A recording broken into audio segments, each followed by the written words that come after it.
Salmo 32 não é a mensagem central, mas no Salmo 32 tem uma grande revelação para nós.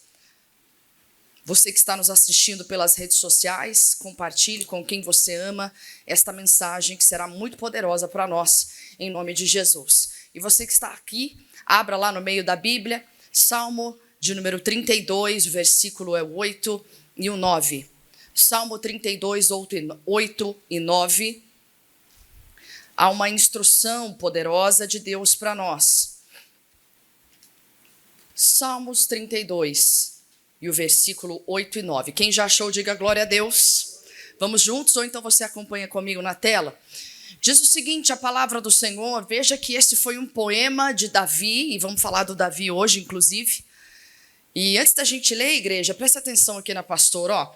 Davi foi um homem que a Bíblia diz que ele era o quê? Um homem qualquer? Não. A Bíblia diz que Davi tinha uma característica. Ele era um homem segundo o coração de Deus. Só isso já mostra que Davi tem algo a nos ensinar. Davi tem uma série de qualidades que não é a pauta de hoje, mas eu quero trazer aqui então um poema que o Davi escreve aqui em um dos seus salmos. Versículo de número 8, olha o que diz. Instruir-te-ei e ensinar-te-ei o caminho que deves seguir. Guiar-te-ei com os meus olhos. Não sejais como o cavalo e nem como a mula que não tem entendimento, cuja boca precisa de cabresto e freio, para que se não atirem a ti. Igreja, presta atenção aqui na pastora, ó. Eu queria começar com esse salmo, porque cada palavrinha dessa tem uma grande revelação quando ela vem lá do hebraico. E eu gosto de estudar bastante essa parte para a gente saber exatamente o que a gente está falando. Quando a palavra de Deus começa dizendo instruir-te-ei, presta bastante atenção, volta no 8. Instruir-te-ei significa assim, igreja, é uma boa palavra para a gente começar o ano de 2025. Instruir-te-ei é um recado de Deus para nós, dizendo que Ele será a nossa inteligência. Na verdade, essa palavra instruir-te-ei, porque parece até redundante, não parece? Instruir-te-ei, ensinar-te-ei e guiar-te-ei. Parece que é tudo a mesma coisa, mas na verdade não é. Cada palavra dessa tem um significado. Quando ele diz instruir-te-ei, o Senhor está dizendo para mim e para você nessa noite, não vá sozinho, eu quero ser a sua parte pensante. Chega de você decidir as coisas por si só. É uma boa palavra para você começar 2025. Seja em tudo na nossa vida.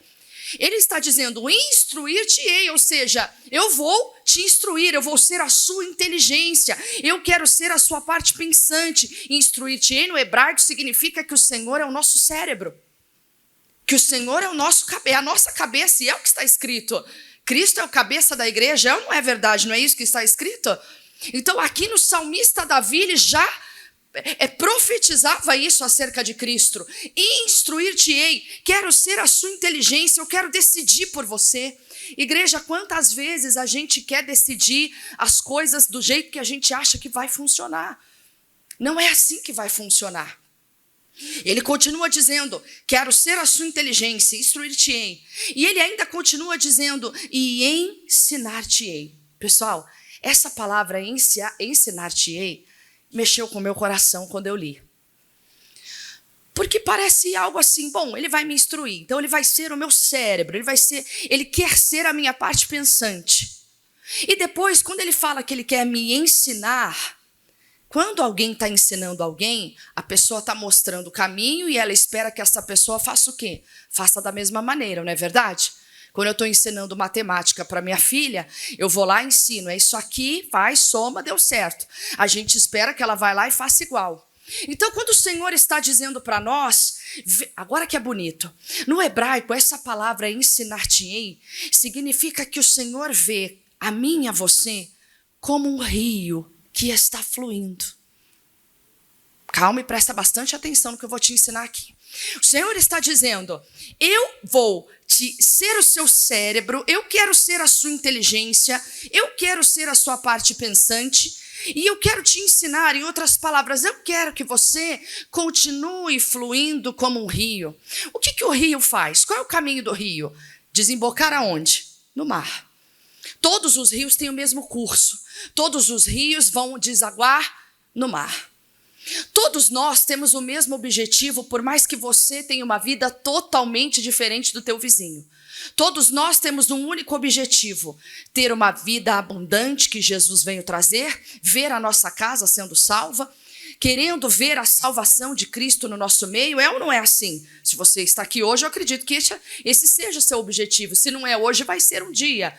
Então, todos nós temos esse curso. Então, ele está dizendo, está na hora de eu ser sua inteligência e fazer com que você realmente flua como um rio. Sabe por que isso, igreja?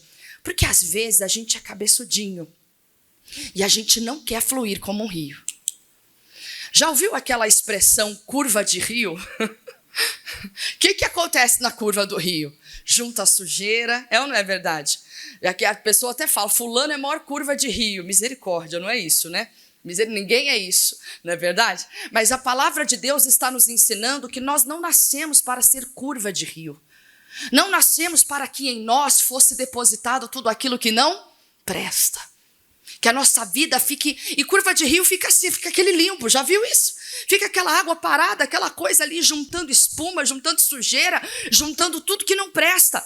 Olha como uma palavra faz sentido com a outra.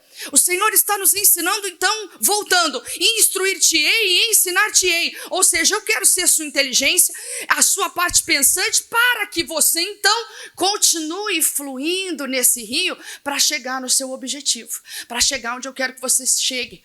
E aí eu abro o seu entendimento agora, igreja, presta bastante atenção. O que faz um rio fluir? Por mais que você não entenda, mas o que faz um rio fluir são as suas margens. Já parou para pensar nisso?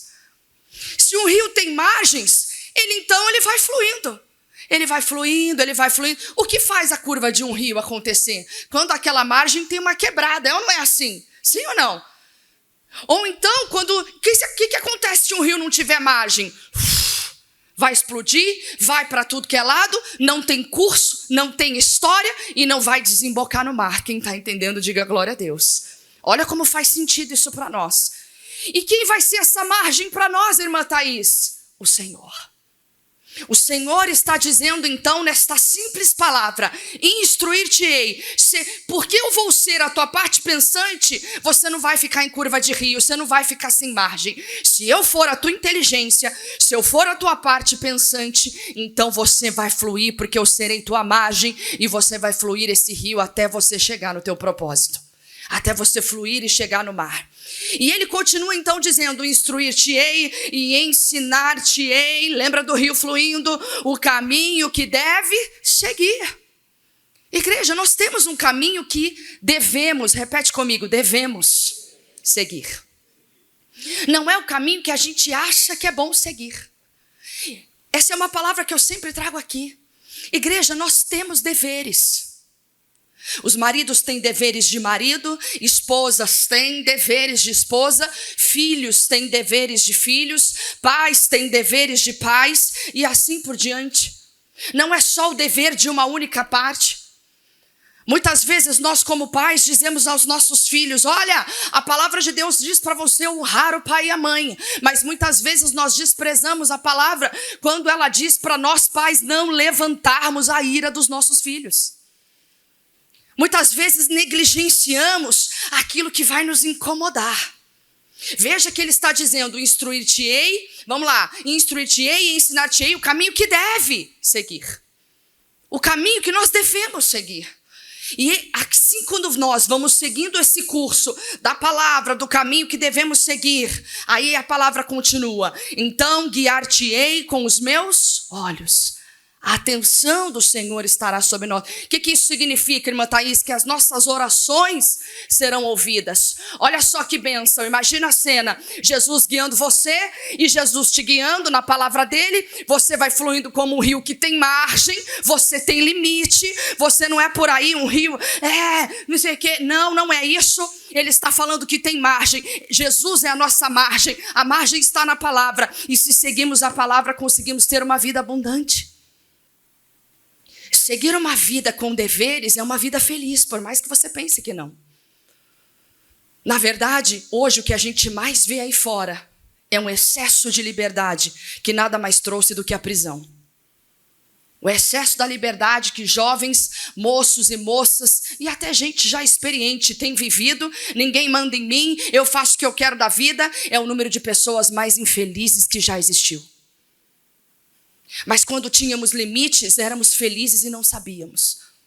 E graças a Deus pelos limites. Graças a Deus que o Senhor é a nossa margem. Porque é a margem que faz um rio fluir. Quem está entendendo, diga glória a Deus. Continua aqui agora no versículo de número 9. Você vai entender por que do começo. Não sejais como o cavalo. E eu gosto dessa palavra, igreja. Não sejais.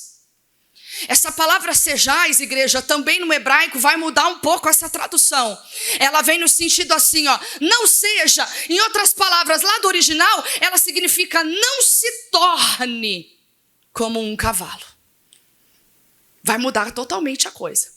Porque se o Senhor é a nossa inteligência, então imagina a sua vida fluindo, ó. Você seguindo na palavra, glória a Deus. Você busca a Deus, meu Deus, eu devo ir. Davi buscava a Deus em tudo. Senhor, eu devo ir nessa batalha, eu devo ir nessa guerra. Até quando Davi chegou em Ziclag, que ele chegou de uma guerra, quando ele chegou todo mundo, os homens dele todos cansados, dois para ver a mulher e os filhos. Quando chegaram lá, cadê? Os inimigos tinham roubado as mulheres e os filhos. Chegaram de uma guerra já com aquele semblante caído. Quando chegaram lá, viram tudo destruído. E o Davi, a Bíblia diz que o Davi começou a chorar.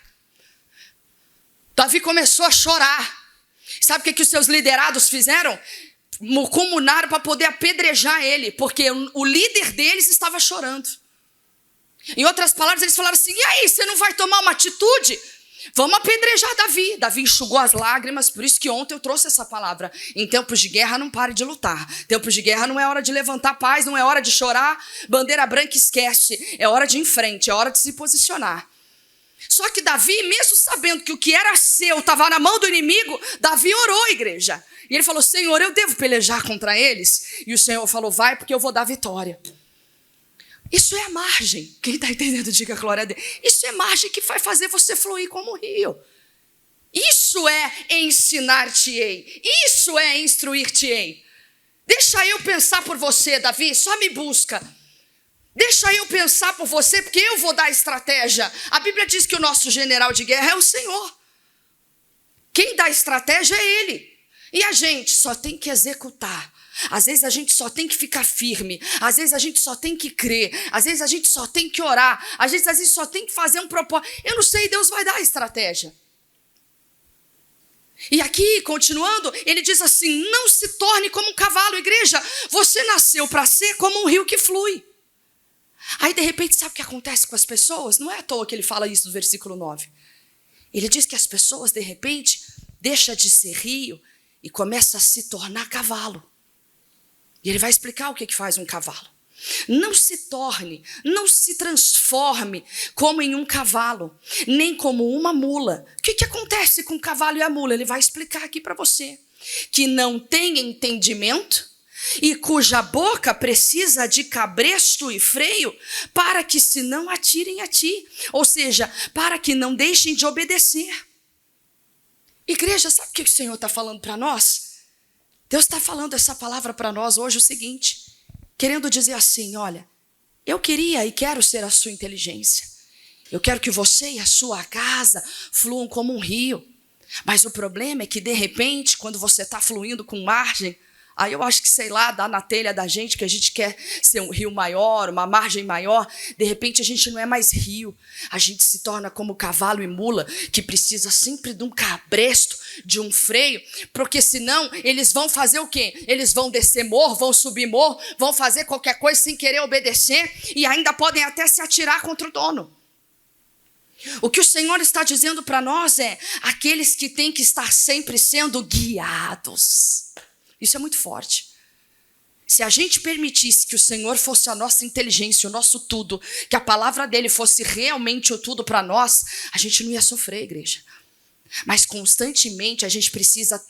Posso falar uma coisa aqui? Não fica triste que eu vou falar, não.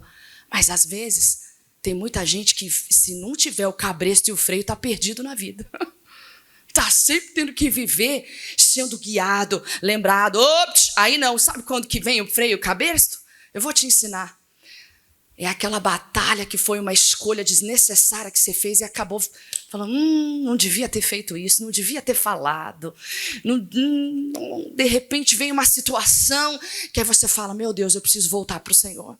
Preciso buscar mais a Deus. Isso é o freio. Esses são os cabrestos, que de repente a gente deixa de ser rio e se torna cavalo e mula. Mas posso falar para você uma coisa? Graças a Deus que tem o freio e o cabresto. Porque ele nos faz lembrar que nós não nascemos para viver com esses freios, mas que a gente pode voltar a ser rio a partir do momento que a gente fala, deixa o Senhor ser a minha inteligência. A partir de hoje eu vou buscar mais a palavra dele e vou deixar ele me guiar. Verdadeiramente, não precisaríamos de freios e cabrestos, mas tem pessoas que passam a vida inteira sendo cavalos e mulas, sendo constantemente puxados para trás. Sabe aquela pessoa que quando dá 10 passos para frente, dá 100 para trás? São pessoas que quando vê, ela tem sempre que recomeçar, ela tem sempre que recontinuar, ela tem sempre que refazer. Por quê? Por algum momento o Senhor não instruiu e o Senhor não ensinou. Por algum momento o Senhor não foi a inteligência dela e ela não fluiu como um rio. Quem está entendendo, diga glória a Deus. Veja que essa palavra é forte para nós, mas não é só ela que eu quero dizer para você aqui hoje. Eu quero agora continuar essa mensagem lá no primeiro livro das Crônicas. Volta agora ainda no Antigo Testamento, o primeiro livro das Crônicas, igreja. Você vai entender por que eu dei essa palavra aqui. Essa palavra eu ministrei numa reunião de jovens e também para os obreiros. E essa palavra ainda queima no meu coração. Peço desculpa se for até repetitiva, mas Deus vai falar com alguém aqui hoje. Primeiro livro das Crônicas, capítulo de número 29, igreja. Eu disse que nós íamos falar de Davi e ainda estamos falando.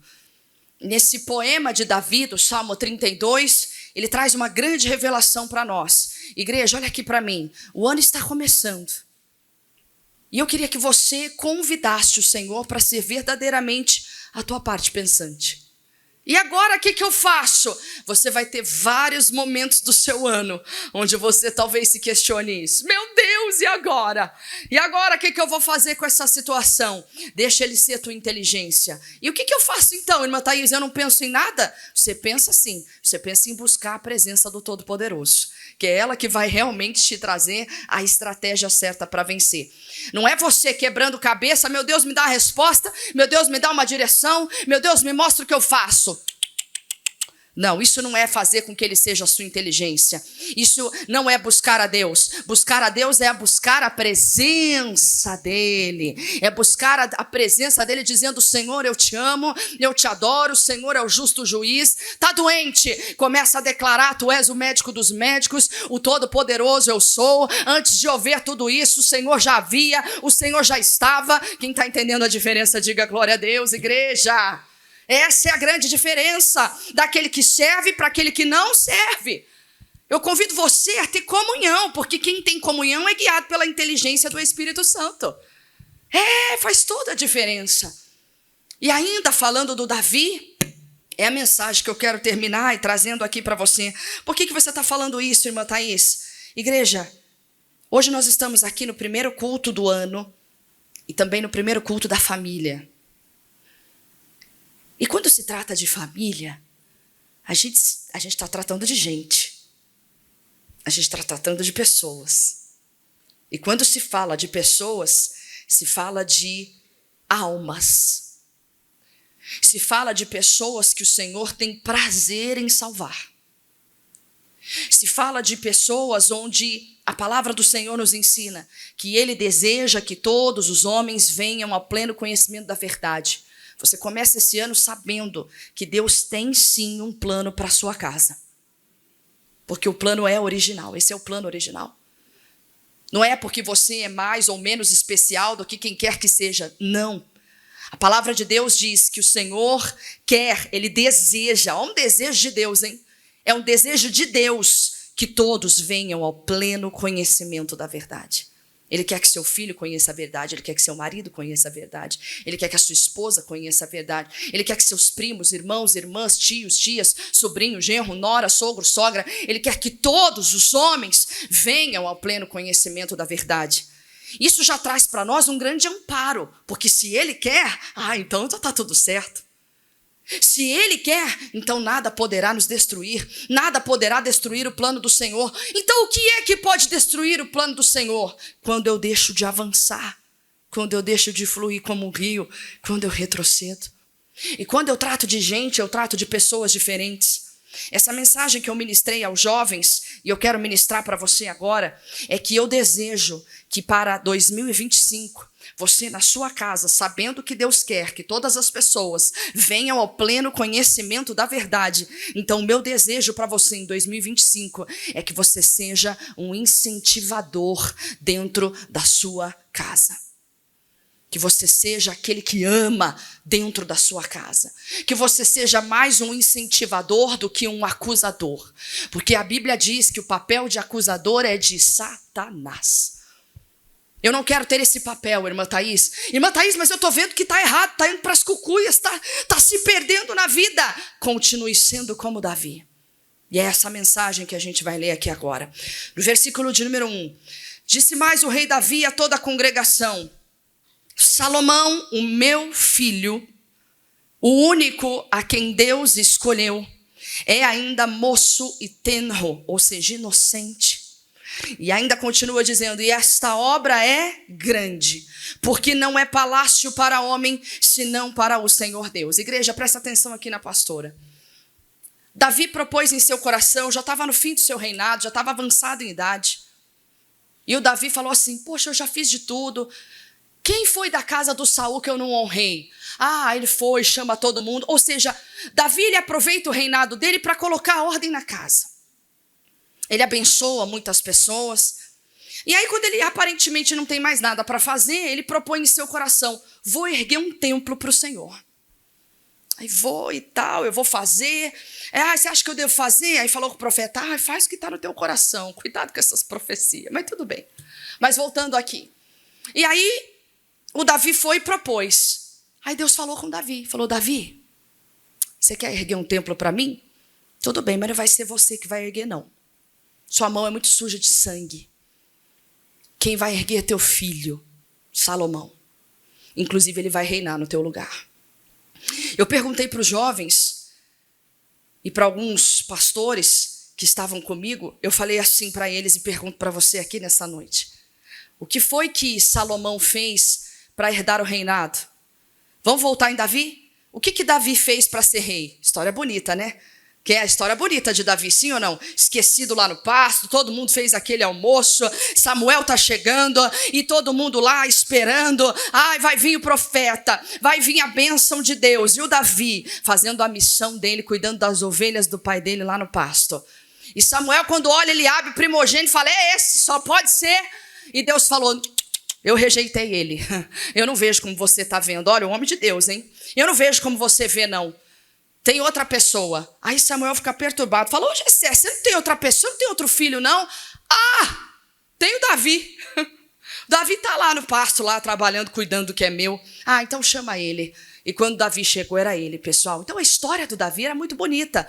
Aí de repente o Davi vai, vence o Golias, é aclamado pelo povo. Esse é o rei, todo mundo ama. E aquela história de coração quebrantado, nunca em nenhum momento exigiu a liderança, nunca em nenhum momento exigiu o seu posto de rei, respeitou Saul, mesmo Saul estando no erro. Enfim, Davi teve uma história gloriosa, além de ter um coração segundo o coração de Deus. Maravilhoso. Mas e o Salomão? Qual foi a história que Salomão tinha para ser rei? Nenhuma. Ele só era herdeiro. Igreja, tem coisas que nós vamos viver e não adianta você querer comparar seus filhos, seu marido, sua esposa. A sua caminhada foi sua e só sua. Mas isso não quer dizer que Salomão não tinha sido escolhido por Deus. Muitas vezes eu me policio, eu vejo isso acontecendo com os jovens. Eu brinquei com os jovens que nós estávamos pregando. Eu falei para eles: bom, os pastores antigos vão dizer: até os obreiros que estão aqui. Não, mas eu passei carta viva para almoçar. Eu passava carta lá fora, eu fazia um monte de coisa. Eu fiz isso, fiz aquilo. E hoje vocês vão ter que fazer também. Igreja, não é porque você passou por algo que os seus filhos e a próxima geração vai ter que passar pela mesma coisa. Para provar que tem fé, para provar que é de Deus. Quem somos nós para medir a comunhão que alguém tem com Deus? Às vezes, vou dar um exemplo para vocês entenderem. Há alguns anos atrás, eu atendi uma jovem, não era daqui de Campinas não, era uma jovem lá da capital. E aí ela chegou para mim e falou assim, pastora, eu falei, ela estava noiva. Eu falei, ai, que bonito, como é que tá o noivado? Tá tudo bem? Ah, pastora, tá tudo bem, a gente já ganhou fogão. Eu falei, ai, que bênção. Ah, pastora, mas eu tô me consagrando, sabe? Eu tô jejuando e Deus tá abençoando. Eu falei, que bom, mas eu tô chateada. Eu falei, por que você tá chateada? Eu tô chateada porque o meu noivo não tá fazendo a mesma coisa, ele não tá na mesma fé. Eu falei, calma. Ele falou, não é possível. Eu tô brava. Eu falei, mas calma aí, tu nem casou, já tá brava. Tu nem casou, já tá invertendo a coisa. Aí eu falei para ela assim, mas com toda a seriedade, eu falei assim, você foi dirigida para fazer um jejum? Fui, pastora. Eu falei assim, então deixa o Espírito que dirigiu você dirigir o teu noivo. Você não tem que obrigar ninguém a fazer consagração com você. Você não é Deus. Você não é Deus.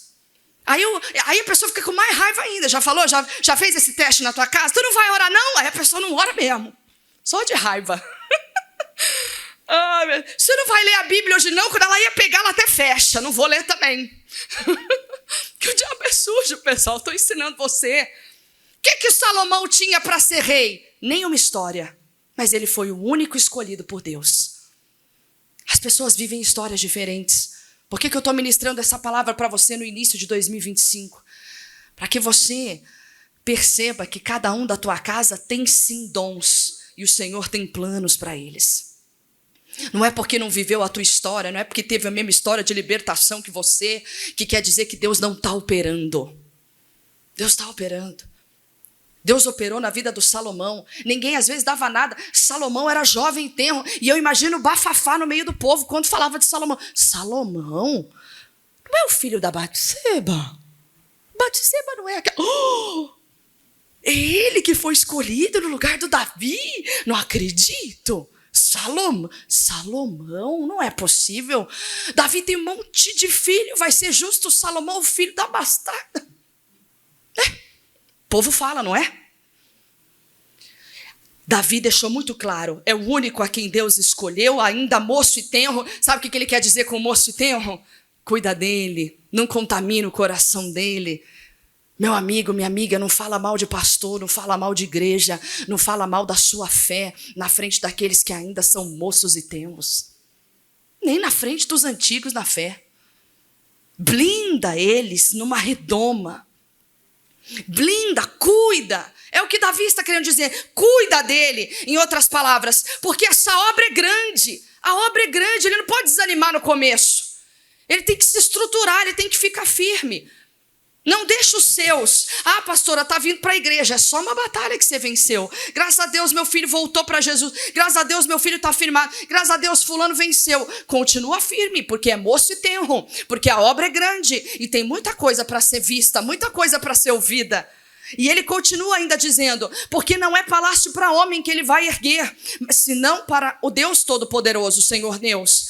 Aí sabe o que Davi faz? O versículo de número 2. Eu, pois, com todas as minhas forças, repete comigo, com todas as minhas forças, já tenho preparado para a casa do meu Deus, ouro para as obras de ouro, pode deixar que eu vou lendo agora, prata para as de prata, cobre para as de cobre, ferro para as de ferro, madeira para a de madeira, e pedras sardônicas e as de engaste, as pedras de ornato e obras de embutido, e toda sorte de pedras preciosas e pedras marmóreas em abundância. Igreja, o que está querendo dizer aqui? Davi, que fluía como um rio, que deixava Deus ser a inteligência dele, aquele homem disse assim, não sou eu que vou erguer, mas eu já deixei tudo pronto para ele, com todas as minhas forças, eu deixei tudo mastigado, o povo já trouxe oferta, Salomão não vai ter trabalho para nada, essa cultura miserável que a gente ainda carrega, eu sofri e não morri, vai sofrer também, esquece isso, Davi não fez isso.